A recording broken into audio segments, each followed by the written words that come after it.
সৌন্দৰ্যই আমাক মোহিত কৰে। সূৰ্যাস্তৰ পৰা পৰ্বতৰ শিখৰলৈকে, ফুলৰ পাহিৰ পৰা তাৰকাযুক্ত নিশালৈকে আমি বহুত ঘণ্টা সৌন্দৰ্য অনুসৰণত অতিবাহিত কৰোঁ। ইয়াৰ সৌন্দৰ্যই আমাক গান আৰু কবিতা লিখিবলৈ অনুপ্ৰাণিত কৰে। আমি সৌন্দৰ্যৰ প্ৰয়োজনীয়তাৰ দ্বাৰা চিহ্নিত লোক। আমি বাহ্যিক সৌন্দৰ্যক অধিক মূল্য দিওঁ। আমি সকলোৱে নিজকে সুস্থ ৰাখিবলৈ বহুত কষ্ট কৰোঁ। কমকৈ খাওঁ, ডায়েট কৰোঁ, প্ৰসাধন সানো আৰু ফেশ্বন কৰোঁ। এই উদ্যোগবোৰৰ বহুতো ব্যয়বহুল সামগ্ৰীৰ ব্যৱহাৰ কৰি আমি নিজকে ধুনীয়া কৰি ৰাখিব বিচাৰোঁ। নমস্কাৰ, আশা ভৰা আইদেউৰ আজিৰ অনুষ্ঠানলৈ আপোনালোকক স্বাগতম জনাইছোঁ। ই হ'ল আমাৰ দেশৰ মহিলাসকলক অনুপ্ৰেৰণা যোগোৱা, বিশ্বাসী, উত্থানশীল আৰু আশা কঢ়িয়াই অনাৰ বাবে সমৰ্পিত এক অনুষ্ঠান। মই প্ৰণীতা, আপোনালোকৰ পৰিচালিকা, আৰু মোৰ লগত আছে ফ্লৰেন্স বাইদেউ। নমস্কাৰ।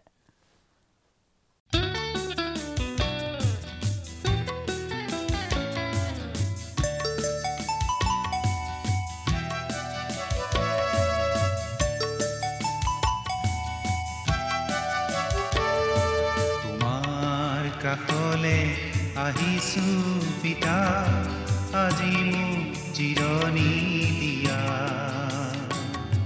তোমাৰ কৰুণা মাগিছো পিতা, তুমি মোক কাবতি লোৱা। তোমাৰ কাষলে আহিছো পিতা, আজি মোক জিৰণি দিয়া। কৰুণা মাগিছো পিতা, তুমি মোক কাবতি লোৱা।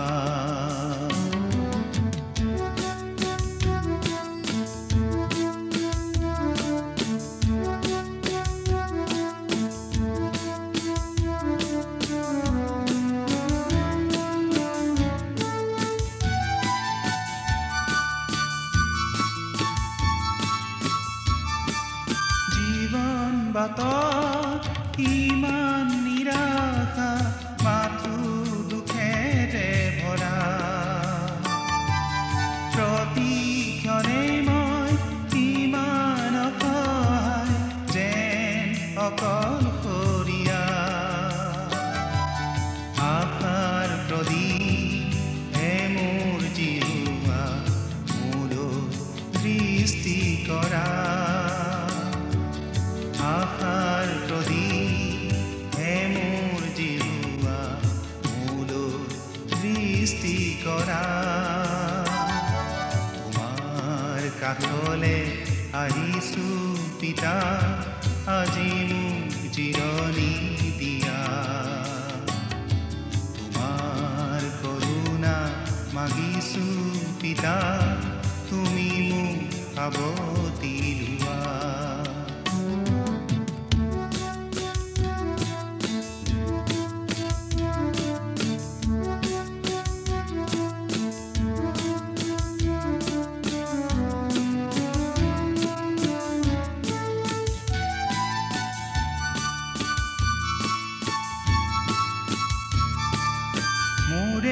জীৱন আজি সপিলো যিছু তোমাৰে কাষ। প্ৰতিশ্ৰুতি মোৰ তোমাৰ চৰণত, চলিম তোমাৰে পথ। মাথো আজি তোমাৰ প্ৰেমেৰে জীৱন পূৰ্ণ কৰা। মাথো আজি তোমাৰ প্ৰেমেৰে জীৱন পূৰ্ণ কৰা। তোমাৰ কাষলে আহিছো পিতা, আজি মোক জিৰণি দিয়া। তোমাৰ কৰুণা মাগিছো পিতা, তুমি মোক কাবতি লোৱা। তোমাৰ কাষলে আহিছো পিতা, আজি মোক জিৰণি দিয়া। তোমাৰ কৰুণা মাগিছো পিতা, তুমি মোক সাৱতি লোৱা তুমি মোক জিৰণি দিয়া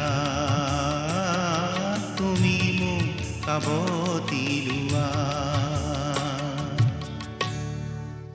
আমি এখন কৃত্ৰিম পৃথিৱীত বাস কৰি আছোঁ আৰু আমি শিকি আহিছোঁ যে সৌন্দৰ্য কেৱল ছালৰ গভীৰতাহে আৰু মনোবিজ্ঞানীসকলে এতিয়া কৈছে যে শাৰীৰিক সৌন্দৰ্যতাই মানুহৰ আচৰণত গভীৰ প্ৰভাৱ পেলাব পাৰে সৌন্দৰ্যতা হ'ল বাহ্যিকভাৱে আপুনি দেখিব কেনেকুৱা কিন্তু ই আপোনাক ভাল বা বেয়া মানুহ নবনায় কিছুমান অধ্যয়ন কৰি দেখি পাইছোঁ যে যিসকল লোক অধিক আকৰ্ষণীয় তেওঁলোকক বেছি সন্মান দিয়া হয় কম আকৰ্ষণীয় লোকৰ তুলনাত আৰু তেওঁলোকক সাধাৰণতে স্মাৰ্ট সংস্কৃতিবান আৰু ভদ্ৰ আচৰণৰ লোক বুলি বিবেচনা কৰা হয় আমি এইটো উপলব্ধি কৰিব লাগিব যে এজন লোক ভিতৰৰ পৰাও ধুনীয়া হ'ব পাৰে কিন্তু পৃথিৱীয়ে আমাক বেলেগ ধৰণে ক'ব মডেলবোৰ সাধাৰণতে ক্ষীণ আৰু ওখ বহুতো লোকে নিজকে ধুনীয়া দেখিবলৈ নানা ধৰণৰ প্ৰসাধন ব্যৱহাৰ কৰে নিজকে ডেকা দেখুৱাটোৱেই হ'ল ধুনীয়া দেখাৰ চাবিকাঠি নহয়নে এইটোৱেই আলোচনী বিজ্ঞাপন আদিয়ে আমাক কয় মোৰ মনত আছে মই হাইস্কুলত পঢ়ি থকাৰ সময়ত এখন আলোচনীৰ কাভাৰত থকা এগৰাকী মডেলৰ সৌন্দৰ্য নকল কৰিব গৈছিলোঁ আৰু সেই সময়ৰ ধুনীয়া ষ্টাইলিছ কাপোৰবোৰ মোক ভাল লাগিছিল আৰু সেইবোৰ পিন্ধি আইনাৰ আগত থিয় হৈ নিজকে সেই ধুনীয়া মডেলজনীৰ নিচিনা লাগিছেনে নাই সেইটো চাইছিলোঁ আৰু মোক এইটো বুজিবৰ বাবে বহুত সময় লাগিছিল যে সৌন্দৰ্য হৈছে কেৱল ছালৰ গভীৰতা বহু সময়ত মই গাভৰু ছোৱালীবোৰক কওঁ তোমালোক ধুনীয়া কিন্তু তোমালোকৰ হৃদয় তাতকৈ বেছি ধুনীয়া আচলতে তোমালোকৰ হৃদয়ত কি আছে সেইটোহে বেছি গুৰুত্বপূৰ্ণ এজন ব্যক্তিৰ বাহ্যিক ৰূপ অতি কম পৰিমাণে গণনা কৰা হয় কিন্তু আচলতে তেওঁ কি ধৰণৰ ব্যক্তি সেইটোহে গুৰুত্বপূৰ্ণ ইয়াৰ অৰ্থ হ'ল এজন লোক দেখাত কেনেকুৱা তাৰ ওপৰত আপুনি গুৰুত্ব দিব নালাগে কাৰণ ই হ'ল বাহ্যিক সৌন্দৰ্য যদি কোনো এজন লোক দেখাত সুন্দৰ কিন্তু লোকজন ভাল নহয় আপুনি ভাবেনে আপোনাৰ তেওঁক ভাল লাগিব কোনো পধ্যেই নালাগে আৰু কোনো এজন লোকৰ বাহ্যিক সৌন্দৰ্য নাই কিন্তু খুব ভাল লোক আপুনি তেওঁৰ লগত সময় কটাব বিচাৰিবনে হয়তো বিচাৰিব আচলতে হৃদয়খন কেনে সেইটোহে গুৰুত্বপূৰ্ণ বাইদেউ মোৰ মনত আছে আপুনি এটা ধুনীয়া কাহিনী কৈছিল যে কিছুমান লোক আছে যিসকল হয়তো দেখাত আকৰ্ষণীয় নহ'লেও তেওঁলোকে এতিয়াও পৃথিৱীত কিদৰে ভাল প্ৰভাৱ পেলায় বাইদেউ আপুনি সেই কাহিনীটো আমাৰ দৰ্শকবৃন্দক অলপ ক'ব নেকি মই কওঁচোন বাৰু শুনিবা 2006 চনৰ মে' মাহত কানাডাৰ জেৰেমি কেব্ৰিয়েল নামৰ 9 বছৰীয়া ল'ৰা এজন ভেটিকান চিটিত পপৰ কাৰণে গান গাবলৈ বাছি লোৱা হ'ল জেৰেমিৰ সুন্দৰ কণ্ঠ আছিল কিন্তু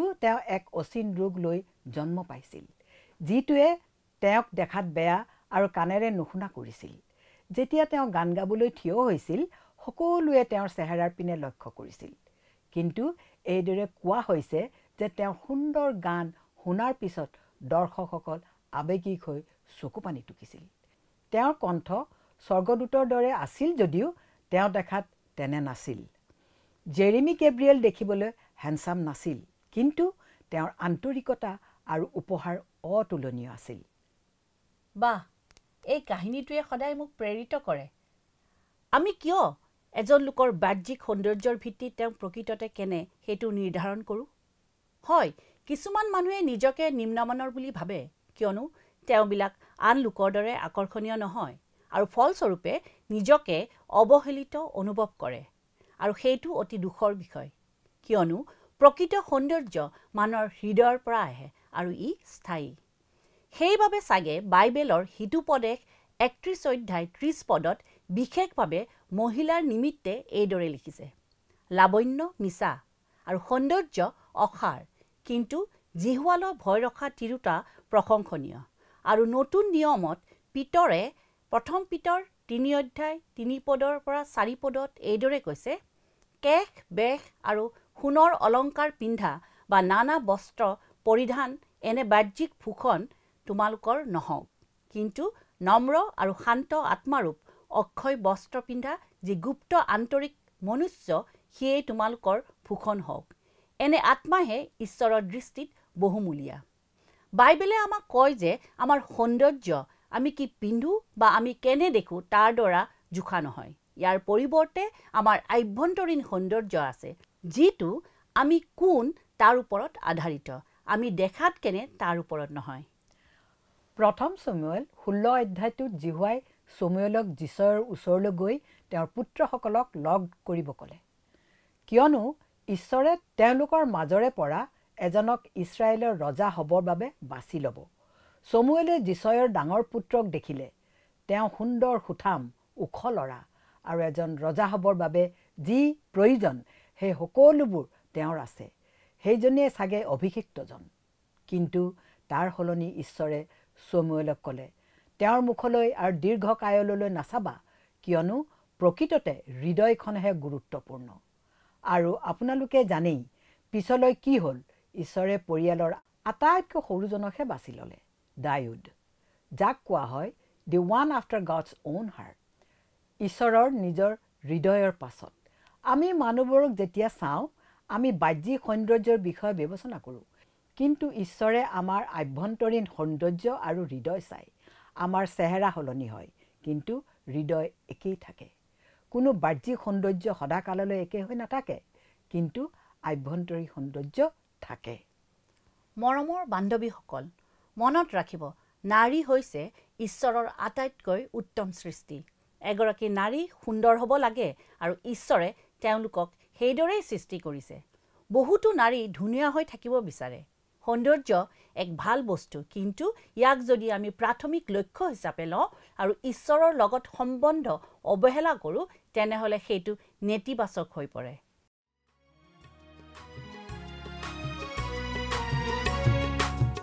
আহিছিলে ধৰালে নম্ৰ মানৱ ৰূপে, বেথলেহেমৰ গোহালি ঘৰত তেওঁ জনম ধৰিলে। আহিছিলে ধৰালে নম্ৰ মানৱ ৰূপে, বেথলেহেমৰ গোহালি ঘৰত তেওঁ জনম ধৰিলে। সেই আনন্দত শুভ বাতৰি, সেই আনন্দত শুভ বাতৰি, ভাল পাওঁ মই সবাকে শুনাই, ভাল পাওঁ মই সবাকে শুনাই।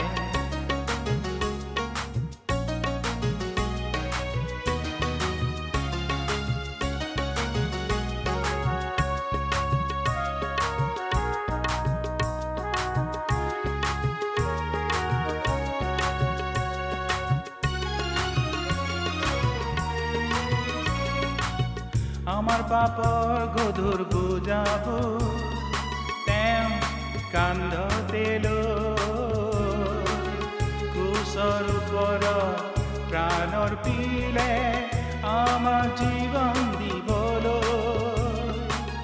আমাৰ পাপৰ গধুৰ বুজাবোৰ তেওঁ কান্ধতে লৈ, ক্ৰুচৰ ওপৰত প্ৰাণৰ পিলে আমাৰ জীৱন দিবলৈ। তেওঁৰ মহান ত্যাগৰ বাণী, তেওঁৰ মহান ত্যাগৰ বাণী, ভাল পাওঁ মই সবাকে শুনাই, ভাল পাওঁ মই সবাকে শুনাই।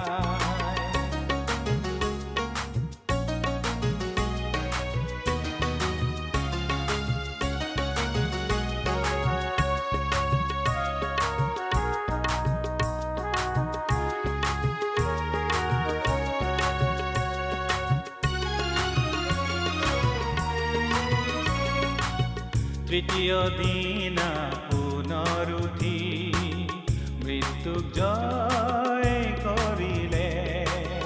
তৃতীয় দিনা পুনৰ উঠি মৃত্যুক জয় কৰিলে। সুশৰীৰে সৰগলৈ গৈ, সুশৰীৰে সৰগলৈ গৈ আজি নিবেদিছে আমাৰ হকে। আশাৰ বাণী সেই মহান আশাৰ বাণী ভাল পাওঁ মই সবাকে শুনাই ভাল পাওঁ মই সবাকে শুনাই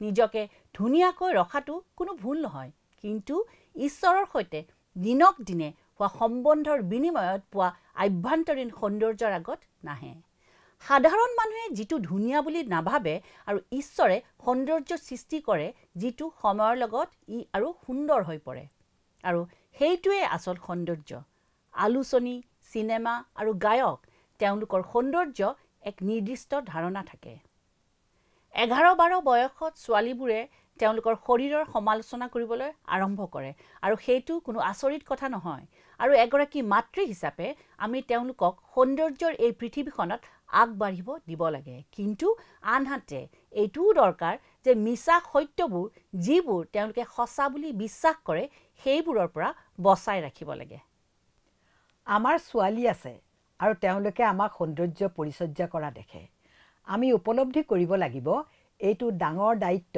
যে মহিলা হিচাপে কিহে আমাক ধুনীয়া আৰু যোগ্য কৰি তোলে মই তেওঁলোকে জনাটো বিচাৰিছোঁ যে ঈশ্বৰৰ চকুত তেওঁলোক এক ধুনীয়া মাষ্টাৰপিচ আৰু তেওঁলোকে এই অনুমোদনৰ বাবে কাৰো পিছত দৌৰিব নালাগে তেওঁলোকে নিজকে আন কোনোবা ছোৱালীৰ লগত তুলনা কৰিব নালাগে আৰু তেওঁলোকে প্ৰেম আয়ত্ব কৰিবলৈ ভুল ঠাইবোৰত যাব নালাগে কিয়নো তেওঁবিলাকক স্বৰ্গৰ পিতৃয়ে ইতিমধ্যে গভীৰ প্ৰেমেৰে গ্ৰহণ কৰিছে সেইটো সঁচা মই মোৰ ছোৱালীয়ে জনাটো বিচাৰোঁ যে হৃদয় হ'ল য'ত চিৰন্তৰ সৌন্দৰ্য পোৱা যায় এক সৰল আৰু শান্ত আত্মাৰ সৌন্দৰ্য হৈছে পৃথিৱীয়ে আমাক কি কৰিবলৈ বা হ'বলৈ কোৱাৰ সলনি আমি কি দিশত কাম কৰা উচিত সেইটো ঈশ্বৰৰ দৃষ্টিত আমাৰ চৰিত্ৰ আৰু মূল্য আমাৰ মনোভাৱ আৰু চিন্তা গুৰুত্বপূৰ্ণ আমি নিজকে প্ৰভাৱিত কৰিবলৈ যি অনুমতি দিওঁ সেয়াই আমাৰ হৃদয়ক পৰিচালনা কৰিব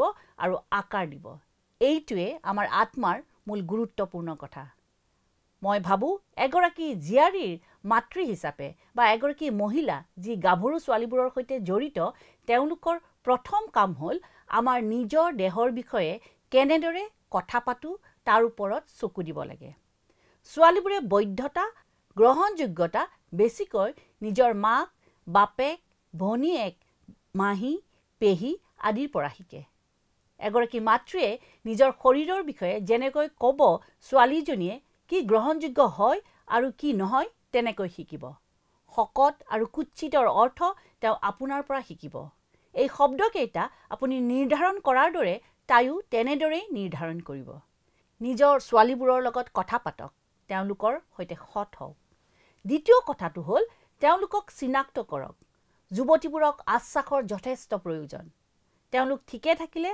তেওঁলোকক সেইটো কোৱাৰ প্ৰয়োজন তেওঁলোকৰ পৰিৱৰ্তন লক্ষ্য কৰক সৰু সৰু কথাত উৎসাহিত কৰক যদি আপোনালোকে তেওঁলোকক সমৰ্থন কৰে তেনেহ'লে তেওঁলোকৰ আনৰ ওচৰত যোৱাৰ দৰকাৰ নাই এটা সময়ত ছোৱালীবোৰে ধুনীয়া হ'বলৈ বিচাৰে তেওঁলোকক সহায় কৰক তেওঁক সকলোতকৈ ধুনীয়া দেখাত তেওঁলোকক মনত পেলাই দিব যে তেওঁ নিজকে ধুনীয়া নিজৰ বাবেহে কৰিছে বাৰু এতিয়া আমি আকৌ বাইবললৈ উভতো পিতৰে মহিলাসকলক দুটা নিৰ্দিষ্ট গুণৰ দিশত কাম কৰিবলৈ উদঙনি জনাইছিল সেয়া হ'ল মৃদুভাৱ আৰু শান্ত আৰু এইটোৰ অৰ্থ নিশ্চয় আমি ভবাৰ দৰে নহয় সঁচা কথা ক'বলৈ গ'লে মই নম্ৰ অথবা শান্ত একোৱেই নহয় মোৰ ব্যক্তিত্বৰ লগতে মোৰ মাতটো উচ্চ মই খৰকৈ খোজ কাঢ়োঁ পিতৰে দিয়া শিক্ষাৰ আভ্যন্তৰীণ সৌন্দৰ্যৰ এই দুটা গুণৰ বিষয়ে যেতিয়াই মই শুনো মোৰ নিজকে বিফল যেন অনুভৱ কৰোঁ কিয় মই আন মহিলাসকলৰ নিচিনা নম্ৰ গহীন গম্ভীৰ হ'ব নোৱাৰোঁ মই অতি সোনকালে হতাশ হৈ পৰোঁ আৰু তথাপিও আন কিছুমান মহিলা আছে যি কেতিয়াও বিৰক্ত হোৱা যেন নালাগে মোৰ সমস্যা কি মই কেতিয়াবা নিজকে সোধোঁ মই সিদ্ধান্ত ল'লোঁ যে ঈশ্বৰৰ যি আভ্যন্তৰীণ সৌন্দৰ্যৰ তালিকা আছে সেইখন মই পঢ়িম আৰু তাত মোৰ দৰে উদ্যমী আৰু উচ্চ স্বভাৱৰ লোকৰ কোনো ঠাই আছে নেকি আৰু মৃদুভাৱ আৰু শান্তৰ গুণকেইটা হ'ল মৃদুভাৱৰ অৰ্থ নম্ৰ মনোভাৱ বন্ধুত্বপূৰ্ণ আচৰণ নম্ৰ চৰিত্ৰ। শান্তৰ অৰ্থ হ'ল নীৰৱতা, সন্মান আৰু চিন্তাৰ বিপৰীতে বশ্যতা বাছনি কৰা। দুয়োটাতে এটা বিকল্প অন্তৰ্ভুক্ত হৈ আছে। প্ৰথমে আমি মৃদুভাৱ কেনেকৈ গঢ়ি তুলিব পাৰোঁ? আমি ক'ৰ পৰা আৰম্ভ কৰিম? প্ৰথম পদক্ষেপটো হ'ল আত্মসজাগতা। আমি আনৰ আগত কথা কোৱাৰ সময়ত নম্ৰ হৈছোনে নাই বা আমি টানকৈ কথা কৈছোঁ নেকি ইত্যাদি। আমি সজাগ হ'ব লাগিব। আৰু যেতিয়া শান্তৰ কথা আহি পৰে তেতিয়া সন্মান আৰু কাৰোবাৰ আগত বশ্যতা স্বীকাৰ কৰা আদি শব্দ কঠিন হৈ পৰে। যেনে ধৰক, মই ফ্লৰেন্স, আধুনিক যুগৰ মহিলা, মই আনৰ আগত বশ্যতা স্বীকাৰ নকৰোঁ। মোৰ ওপৰত কোনোবাই শাসন কৰিব কোনো পধ্যেই নহ'ব। আইদেউসকল, মই পৰিষ্কাৰকৈ ক'ব বিচাৰোঁ যে সন্মান আৰু বশ্যতা স্বীকাৰ কৰাৰ সৈতে দুৰ্বলতাৰ একো সম্পৰ্ক নাই। চাব গ'লে ই সম্পূৰ্ণ বিপৰীত। দুয়োটাই 100% নিজৰ ওপৰত। আপুনি কৰিবলৈ ইচ্ছা কৰিব বা নকৰিব পাৰে। ইয়াৰ মানে কি? মহিলাই কেতিয়াও একো ক'ব নোৱাৰিব, সদায় চুপ থাকিব লাগিব? নহয়, ইয়াত সেইটো কোৱা নাই। ইয়াত কৈছে মহিলাসকল তৰ্কাত্মক হ'ব নালাগে। তেওঁ এনেধৰণৰ মহিলা হ'ব নালাগে যিয়ে পটকৈ তৰ্ক কৰি জিকিব খোজে। গিৰিয়েকক সন্মান কৰা, আনৰ লগত শান্তি বজাই ৰাখি চলা বিধৰ মহিলাহে হ'ব লাগে। আমি যদি অনবৰতে পৰিয়ালৰ লোকৰ লগত বা অফিচৰ বন্ধুৰ লগত কাজিয়া কৰি থাকিলে আমাৰ জীৱন অশান্তিৰে ভৰি পৰিব। সেইটো সঁচা। যদি এগৰাকী মহিলা দেখাত সুন্দৰ কিন্তু ব্যৱহাৰ বেয়া, তেনেহ'লে তেওঁৰ কোনো মূল্যই নাথাকে। জীৱনৰ বিভিন্ন ক্ষণত যেনে টকা পইচা, কিছুমান সিদ্ধান্ত লোৱা নাইবা কাম আদিৰ ক্ষেত্ৰত সঠিক বিবেচনা কৰিব পৰাটো দৰকাৰ। এগৰাকী মহিলা যাৰ সঠিক বিবেচনা শক্তি আছে তেওঁৰ মূল্য অধিক, কিয়নো ভাল কাম কৰিব বুলি তেওঁক বিশ্বাস কৰিব পাৰি। এগৰাকী মহিলাই নিজৰ আভ্যন্তৰীণ আত্মাক বিকশিত আৰু উন্নত কৰি ৰাখিব লাগে। হিতোপদেশ 31 অধ্যায়টোত এগৰাকী মহিলাই যে বিভিন্ন ধৰণৰ কাম কৰিবলৈ সক্ষম তাৰ বিষয়ে বৰ্ণনা কৰা হৈছে। এগৰাকী মহিলাই যি নিজৰ প্ৰতিভা আৰু সামৰ্থ্যৰ বিকাশ অব্যাহত ৰাখে তেওঁ এগৰাকী মূল্যৱান মহিলা। তেওঁৰ এই অৱদানৰ সামৰ্থ্যৰ বাবে তেওঁক পৰিয়াল, সমাজ আদি ঠাইৰ বাবে তেওঁ যোগ্য। এগৰাকী মহিলা যি নিজৰ যোগ্যতাৰ বিকাশ কৰে তেওঁ এগৰাকী আকৰ্ষিত মহিলা। এগৰাকী প্ৰকৃত সুন্দৰী মহিলা পুৰুষৰ প্ৰতিযোগী নহয়। তেওঁ পুৰুষসকলৰ যি শক্তি আৰু দক্ষতাক সন্মান কৰে। পুৰুষ আৰু মহিলাৰ দুয়োৰে কিছুমান নিৰ্দিষ্ট গুণ আছে যিবোৰ দুয়োৰে বাবে প্ৰযোজ্য। যেতিয়া আমাৰ জীৱন আমাৰ হিচাপত নচলে আমি কাজিয়া কৰিব বিচাৰোঁ আৰু এই কাজিয়াই অৱশেষত আমাক দুখী কৰি তোলে আৰু আমাৰ যি প্ৰতিক্ৰিয়া সেয়া চাগে দেখিব খুব বেয়া লাগে। তথাপিও ঈশ্বৰে মহিলাসকলক আমাৰ এই কঠোৰ পৃথিৱীত তেওঁৰ সৌন্দৰ্যৰ বাহক হিচাপে মনোনীত কৰিছে। কল্পনা কৰক, যদি আমি নম্ৰতা অনুশীলন কৰোঁ তেনেহ'লে আমি কিমান ঈশ্বৰৰ বাবে পোহৰস্বৰূপ হ'ব পাৰিম। ইয়াৰ মানে এইটো নহয় যে আমি নিজৰ যত্ন নলওঁ, ধুনীয়া দেখিবলৈ ইচ্ছাও নকৰোঁ। মই নিজৰ ভাল যত্ন ল'বলৈ চেষ্টা কৰোঁ, মোৰ স্বামী আৰু সন্তান পৰিয়াল আদিৰ বাবে। মই গহনা পিন্ধিব, মেকআপ কৰিব আৰু কেতিয়াবা ফেচিয়েল কৰিবলৈ ভাল পাওঁ।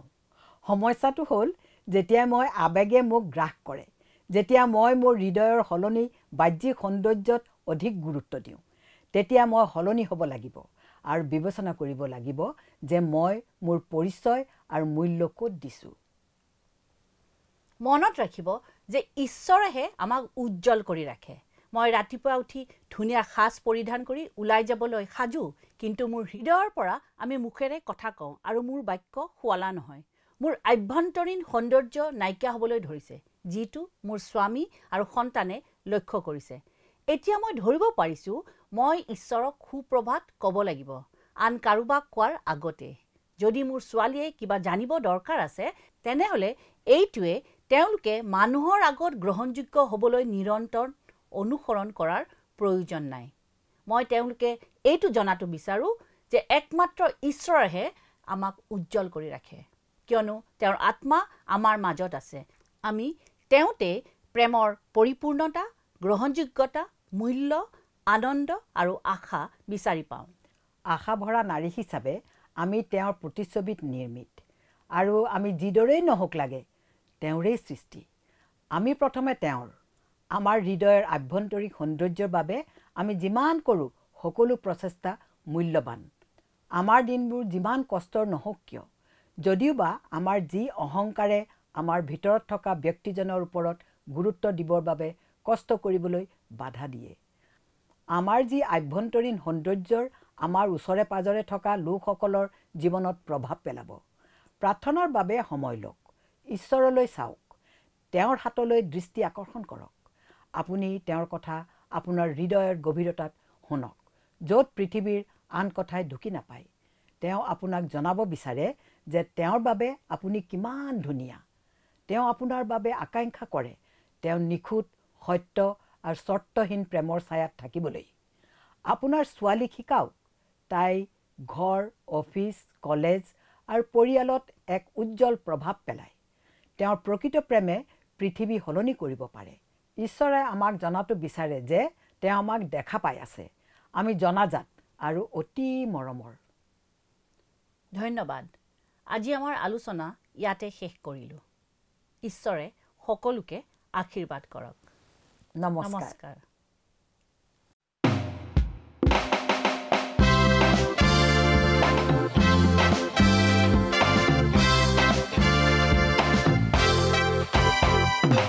জীবন যদি বিফলতায় হয়, দুখৰ যদি পাৰাপাৰ নাই, তোমাৰ সেই দুখ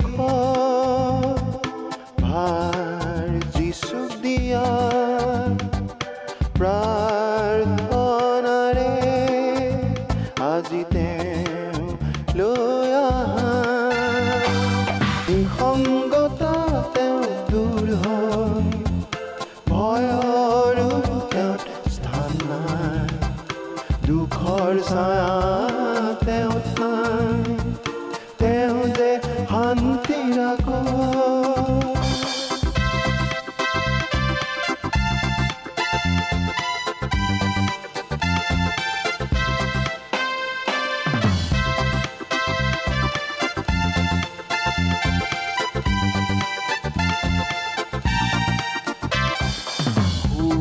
যদি তোমাৰ জীৱনত আছে, আশীৰ্বাদ যদি বৰষিছে, তোমাৰ সেই সুখ ভাগ তেওঁক দিয়া প্ৰাৰ্থনাৰে আজি তেওঁ লৈ আহা। নিসংগতা তেওঁ দূৰ হয়, ভয়ৰো তেওঁত স্থান নাই, দুখৰ ছায়া তেওঁত নাই, তেওঁ যে শান্তি ৰাখে। নিসংগতা তেওঁ দূৰ হয়, ভয়ৰো তেওঁত স্থান নাই, দুখৰ ছায়া তেওঁত নাই, তেওঁ যে শান্তি ৰাখে, তেওঁ যে শান্তি ৰাখে, তেওঁ যে শান্তি ৰাখে।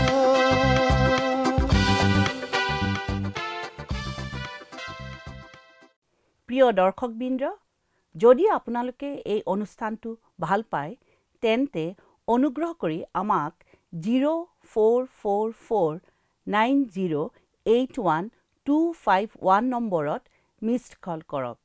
আমি প্ৰতিজন মিছড কল দাতাৰ পৰা এজনকৈ দৰ্শক বন্ধু বা বান্ধৱী বাছি ল'ম আৰু এই দৰ্শক বন্ধু বা বান্ধৱীৰ নাম আমাৰ অনুষ্ঠানত প্ৰকাশ কৰা হ'ব আৰু এটা পুৰস্কাৰ প্ৰেৰণ কৰা হ'ব।